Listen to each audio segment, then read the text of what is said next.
Monday morning இன்னைக்கு breakfast வந்து mushroom biryani தான் பண்ணியிருந்தேன். சிம்பிளா நான் வந்து ரொம்ப இன்கிரீடியன்ட்ஸ் எல்லாம் சேர்க்க மாட்டேன். எனக்கு ஏதோ எது எது தெரியுதோ அதெல்லாம் கண்ல தெரியிறதெல்லாம் போட்டு அரைச்சு ஒரு ரேஞ்சுக்கு பண்ணிருவேன். ஆனா நல்லா வரும் கண்டிப்பா.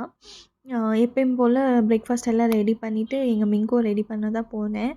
என்ன ஆச்சுன்னா, நாங்க சின்ன வயசுல ஸ்கூலுக்கு போம்போது எங்க டாடி ஒரு லுக்கு விட்டா போதும், நாங்க பாட்டுக்கு சைலன்ட்டா போயிருவோம். இப்ப நாங்க 5 பேர் லுக்கு விட்டா கூட எங்க மிங்க்கு கொஞ்சம் கூட பயப்படாது. அதில எங்க டாடி வேற செல்லம் குடுத்து வச்சிருக்காங்களா, எங்க டாடி கிட்ட போய் உட்காந்து அழுதுருச்சுன்னா முடிஞ்சுச்சு. ஸ்கூல் வேணா விடு லீவ் போட்டுருன்னு சொல்லிருவாங்க. நாங்க தான் ஃபோர்ஸ் பண்ணி பழகாது, இதே பழகிரும், லீவ் போடுறதே பழகிரும்னு சொல்லிட்டு ஃபோர்ஸ் பண்ணி அனுப்புவோம். மிங்குக்கு வந்து ஸ்நாக்ஸ் பாக்ஸ் தான் குடுப்போம். ஸோ அதுக்காக கிரேப்ஸு, பொமோகிரானேட் பேக் பண்ணிட்டேன்.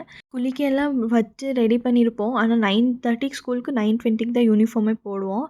ஏன்னா யூனிஃபார்ம் போட்டா தெரிஞ்சிரும். ஸோ சாப்பிடாதுன்னு சொல்லிட்டு 9:20க்கு யூனிஃபார்ம் போட்டு கூட்டு போய் விட்டுட்டு வருவோம். ஸோ இதான் இன்னைக்கோட விளாக். நாளைக்கு பார்க்கலாம். பாய்.